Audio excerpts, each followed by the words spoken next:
Hello guys, welcome back again to Altcoin Indonesia. Beberapa minggu terakhir menjadi waktu yang sangat volatile bagi altcoin market. Kita melihat beberapa waktu terakhir sebenarnya altcoin rata-rata mengalami rally yang lumayan signifikan, sehingga memacu adrenalin para altcoin holder.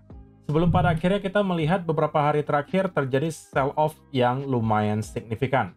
Dan dengan sangat cepat saya bisa melihat perubahan sentimen di kalangan retail.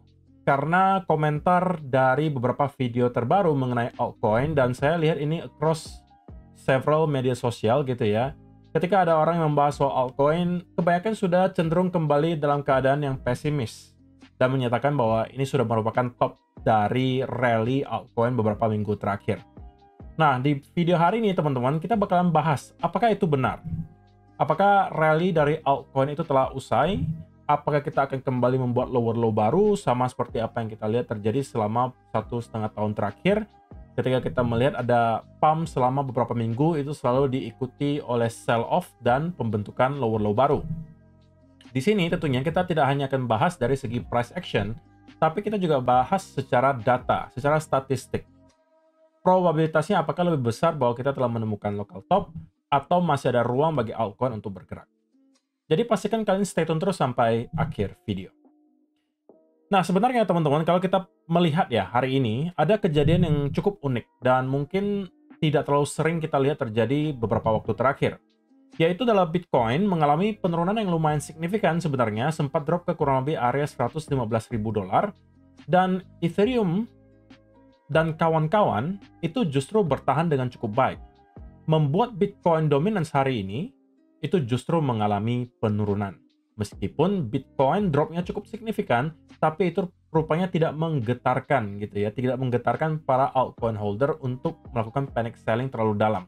Karena mungkin 2-3 hari terakhir sudah terjadi pullback yang cukup signifikan ya teman-teman, yang sebenarnya sudah cukup juga gitu untuk menggetarkan mental sebagian altcoin holder, dan mungkin sudah ada sebagian yang panic selling.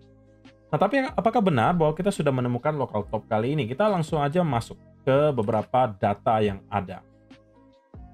Nah, first of all, teman-teman perlu tahu bahwa beberapa hari terakhir kita memang mendapatkan liquidation yang cukup besar angkanya. 2 hari terakhir itu lebih dari 1,4 miliar dolar itu ke liquid. Dan rata-rata 70-80%-nya itu datang dari arah long. Menunjukkan memang banyak sekali sebelumnya orang-orang yang long menggunakan leverage di altcoin, dan mungkin sebagian besarnya itu sudah start kecuci. Sebenarnya bagi saya itu adalah sesuatu yang sangat sehat untuk kita lihat terjadi ke market. Karena kalau misalnya kita melihat ada tumpukan leverage yang terlalu besar dan itu tidak dicuci oleh market maker dan kita terus naik, justru biasanya ketika kita benar-benar sudah ketemu dengan top dan sell off-nya itu bakalan brutal banget karena terdapat jumlah leverage yang cukup besar berada di bawah harga altcoin tersebut. Ngerti ya maksud saya ya? Yang lebih sehat itu adalah kita mengalami kenaikan yang lumayan, and then start untuk konsolidasi atau pullback, menjemput semacam liquidity terlebih dahulu, sebelum pada akhir kembali naik. Itu adalah pergerakan market yang lebih sehat, teman-teman, daripada dari minggu ke minggu, bulan ke bulan, kita terus melihat green candle. Dan memang itu bukan cara market bekerja. Kita pasti akan selalu mendapatkan yang namanya pullback, baik itu di bear market maupun bull market. Tidak ada market yang bergerak langsung dalam bentuk garis lurus, pasti dalam bentuk wave atau gelombang. Nah, kita sudah tahu bahwa terjadi pencucian leverage yang lumayan signifikan di altcoin. Itu sesuatu yang menurut saya justru cukup sehat. Yang kedua, kita perlu lihat dari sisi data juga nih. Bagaimana demand terhadap salah satu altcoin yang market cap-nya paling besar sekarang, yang juga menurut saya menjadi penentu pergerakan altcoin berikutnya, yaitu adalah Ethereum. Selama Ethereum performanya baik, kita kemungkinan besar bakalan melihat altcoin-altcoin lainnya juga bakalan mengikuti. Nah, bagaimana dari segi data? Apakah demand dari spot Ethereum ETF itu sudah berkurang? Jawabannya sama sekali tidak. Kalau teman-teman perhatikan di sini, bahkan data selama beberapa minggu terakhir menunjukkan tidak ada satupun outflow di sini terjadi, yang ada itu inflow-nya sangat signifikan. Nah, dari sini harusnya teman-teman sudah sedikit banyak bisa ngawang-ngawang ya, apa yang mungkin menjadi pendapat saya. terhadap pertanyaan di awal tadi. Apakah kita sudah ketemu dengan local top atau kita masih mempunyai ruang gerak untuk altcoin. Nah, bagi saya sekarang biasnya masih mengarah ke skenario kedua, yaitu adalah kita kemungkinan besar masih mempunyai ruang gerak yang cukup besar untuk altcoin ke atas. Nah, ini kita bahas dari segi data ya. Untuk demand dari spot Ethereum ETF sendiri, kalau kita perhatikan beberapa waktu terakhir, itu sangat masif. Bahkan beberapa hari terakhir, permintaan dari Ethereum ETF itu lebih besar angkanya daripada Bitcoin. Dan itu mungkin hampir tidak pernah kita lihat terjadi. Sebenarnya itu bisa menjadi indikasi gitu ya, bahwa ada potensi memang sedang terjadi perputaran liquidity dari Bitcoin ke Ethereum. Sehingga kalau kalian perhatikan, dari data tanggal 11 Juli hingga sekarang, kita anggap kurang lebih 2 minggu terakhir, itu terjadi inflow yang angkanya luar biasa besar, teman-teman. Rata-rata ya, kalau kita perhatikan, itu 60.000 Ethereum per harinya. Belum lagi ada sesekali 200.000 Ethereum, 178.000, 115.000. Kalau kita rata-ratakan mungkin, selama kurang lebih 2 minggu terakhir, mungkin 80-90.000 Ethereum per hari itu masuk melalui spot Ethereum ETF. Dan kalau kita perhatikan ya, demand melalui spot Ethereum yang cukup besar itu baru datang ketika Ethereum berada di harga kurang lebih 2.700 sampai sekarang. Dan yang beli ini tentunya bukan kita-kita nih, para retail, tapi para investor kelas kakap, para smart money kita sebutnya. Dan menurut kalian, apakah mereka membeli hanya untuk menjual setelah profit 10 atau 15%? Saya yakini jawabannya tidak. Dan saya juga agak ragu ya kalau misalnya mereka membeli di area local top. Karena kita lihat bahwa demand-nya itu ada dari 2.700 sampai kurang lebih 3.000 dolar. Ketika itu demand-nya sangat signifikan di sini kalau kalian perhatikan. Oke, dari 3.000 sampai kurang lebih 3.200 itu demand-nya juga meroket, sangat tinggi. Nah, menurut kalian apakah mereka mau membeli di area local top? Apalagi yang membeli di sini ya bukan nama abal-abal ya, BlackRock, Fidelity, dan kawan-kawan. Ya meskipun oke lah, ada counter argumen yang mengatakan bahwa kan ini bukan mereka yang membeli kok, tapi para investor yang membeli melalui spot ETF-nya BlackRock. Saya paham, tetapi apakah kalian bisa menjamin gitu ya, bahwa mereka juga nggak membeli sendiri? Bahwa ini semua hanya para investor mereka yang membeli. Siapa yang bisa menjamin? Tapi pada intinya yang kita tahu adalah orang-orang yang kalau sudah membeli melalui ETF, itu biasanya smart money, bukan uang-uang kecil seperti kita, yang tentunya kalau sudah smart money, mereka mempunyai informasi yang jauh lebih dalam daripada kita. Mereka punya informasi yang lebih luas dan pengetahuan yang lebih baik. Riset sudah pasti mereka lakukan terlebih dahulu sebelum mereka buru-buru masuk ke Ethereum.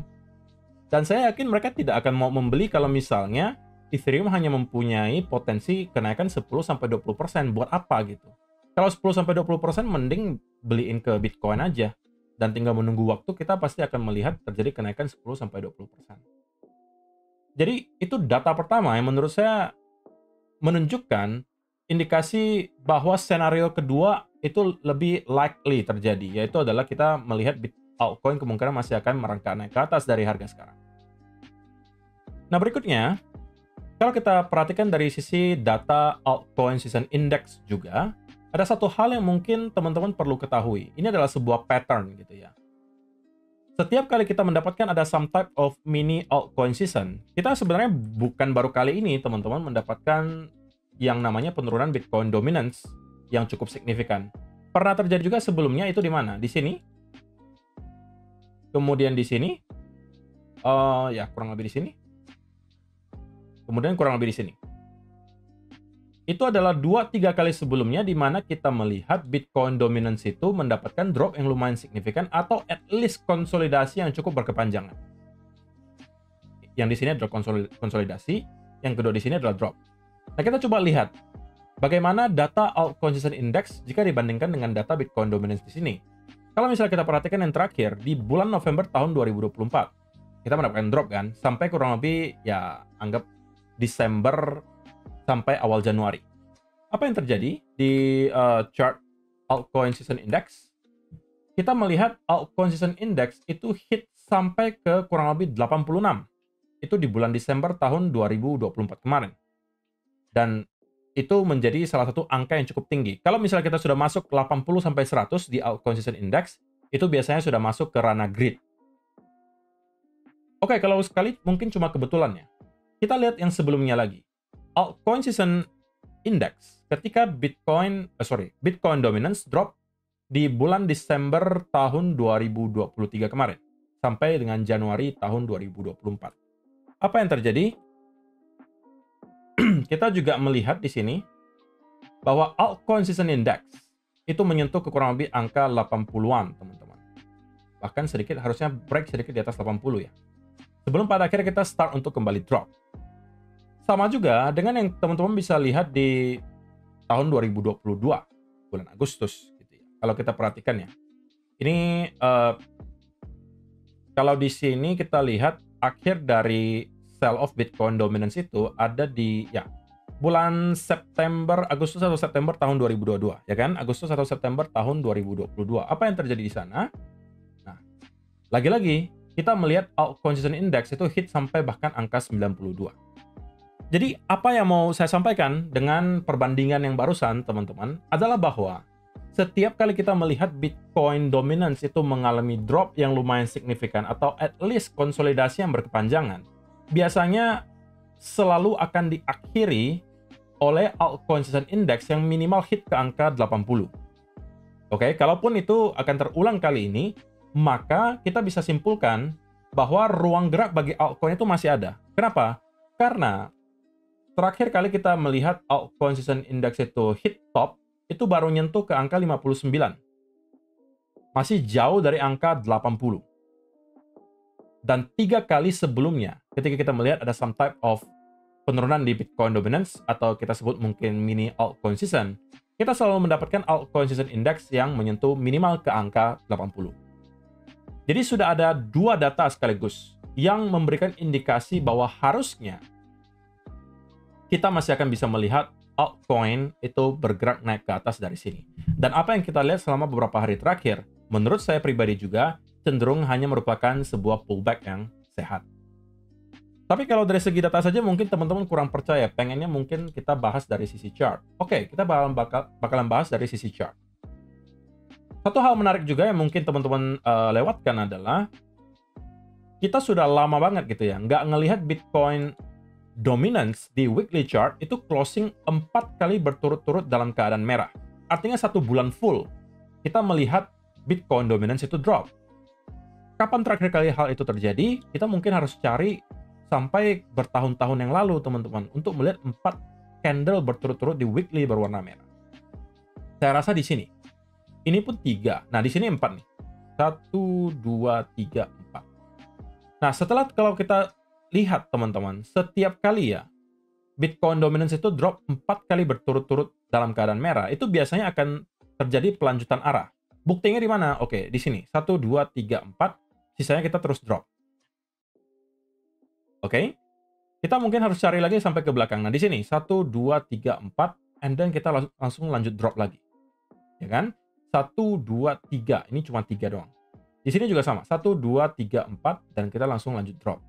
1, 2, 3, 4, and then kita langsung lanjut drop. So, dari sisi Bitcoin dominance juga menunjukkan indikasi yang cukup menarik. Dan tidak bisa dipungkiri, 1 bulan terakhir Bitcoin dominance selalu close dalam keadaan merah di weekly. Itu menunjukkan bahwa ada momentum di altcoin. Yang terakhir kali kita lihat terjadi itu hal yang serupa di tahun 2022 bahkan. Sudah sangat lama kita melihat hal itu terjadi. 4 closing weekly candle dalam keadaan merah. Jadi ada some type of pullback ke atas itu sangat wajar terjadi, teman-teman. Kalau misalnya kalian selalu panic selling setiap kali ada pullback atau retracement, ya kalian nggak bakalan bisa hold jangka panjang. Itu sudah pasti. Nah, belum lagi, teman-teman, ini mungkin yang juga sering disepelekan adalah chartnya Ethereum versus Bitcoin. Yang kita sudah bahas terakhir kali, kenapa saya sampaikan bahwa Ethereum berpotensi untuk mengalami rally yang luar biasa. Pada saat saya buat videonya, beberapa hari kemudian kita melihat Ethereum rally kenceng banget. Dan saya mendapatkan banyak sekali ucapan terima kasih dari teman-teman yang mungkin mempunyai posisi di Ethereum, yang sudah cuan dari Ethereum. Ya, saya ucapkan selamat kalau misalnya kalian sempat mungkin melakukan long misalnya, atau membeli spot Ethereum. Tapi bagi saya, ini belum berakhir, teman-teman. Bahkan ini bisa saya katakan adalah permulaan dari sesuatu yang lebih besar. Kenapa? Karena kita melihat Ethereum versus Bitcoin ini berada dalam keadaan downtrend, itu bukan baru satu tahun, teman-teman. Itu sudah mungkin 3 tahunan. Kita melihat Ethereum versus Bitcoin itu drop secara terus-menerus. Dan baru kali ini kita melihat ada indikasi reversal trend. Atau trend reversal. Karena kita pada akhirnya berhasil untuk membentuk yang namanya higher high. Ya meskipun oke lah, kita mungkin bisa mendapatkan some type of konsolidasi gitu ya, atau semacam retrace, tapi itu bukan berarti ini sudah akhir dari rally Ethereum. Bagi saya ini baru permulaan, kita mungkin baru berada kurang lebih seperti ini. Kita baru mendapatkan rally pertama, membuat higher high baru di sini, dan ini adalah permulaan dari dimana kita mendapatkan Ethereum yang start untuk terus-menerus membuat higher high terhadap Bitcoin. Dan kita baru mulai hal itu. Dan saya rasa dalam beberapa waktu ke depan, kita masih akan terus melihat Ethereum sesekali akan outperform dari Bitcoin. Dan secara overall, kalau kita tarik mungkin 6-12 bulan dari sekarang, Ethereum menurut saya akan outperform Bitcoin. Itulah kenapa saya sampaikan di video terakhir ketika kita bahas soal Ethereum. Ya kalau misalnya kalian mau cari play yang asimetris sekarang, yang paling gampang, paling simple, itu menurut saya adanya di Ethereum. Dan conviction saya cukup besar, dan sama besarnya ketika saya menyatakan ke teman-teman ketika Bitcoin berada di kurang lebih 16-17 ribu, pada saat itu saya sampaikan setiap hari, teman-teman please harus akumulasi Bitcoin karena ini sepertinya sudah saatnya dan sudah cukup murah. Nah, that type of conviction juga saya kembali temukan sekarang di Ethereum. So, saya rasa alasannya tadi sudah cukup banyak ya teman-teman. Mungkin ada 4 atau 5, baik itu dari segi data maupun dari segi chart yang telah kita bahas, yang kesemuanya sampai dengan saat ini masih mengarah ke senario kedua. Dari pertanyaan yang awal, apakah altcoin telah ketemu dengan top atau masih ada ruang bagi altcoin untuk bergerak naik ke atas? Semua yang kita lihat di sini, baik dari segi data maupun chart, masih mengarah ke senario kedua, yaitu adalah kemungkinan besar probabilitasnya lebih tinggi adalah bahwa altcoin masih akan bergerak naik dari sini. Tapi itu bukan untuk mengatakan bahwa kita tidak bisa mendapatkan pullback lebih dalam dari sini, tapi hanya untuk mengatakan bahwa altcoin masih bisa naik dari sini, dan kita masih kemungkinan akan bisa membuat uptrend dari sini. Oke? Saya rasa itu aja yang mau saya sampaikan di video hari ini, teman-teman. Semoga bisa membantu teman-teman semua yang sekarang mungkin sedang galau apa yang mau dilakukan terhadap altcoin-nya. Apakah saya harus jualan? Apakah saya harus hold? Nah, ini mungkin bisa menjadi second opinion untuk kalian. Siapa tahu ini bisa membantu bagi kalian untuk, ya, at least menambah analisa kalian gitu ya. Siapa tahu kalian juga miss something yang saya temukan hari ini, dan itu bisa bermanfaat untuk kalian semua. Terima kasih untuk kalian yang telah menonton sampai selesai video hari ini. Semoga bisa bermanfaat untuk kalian semua. See you in the next video, guys. Bye-bye.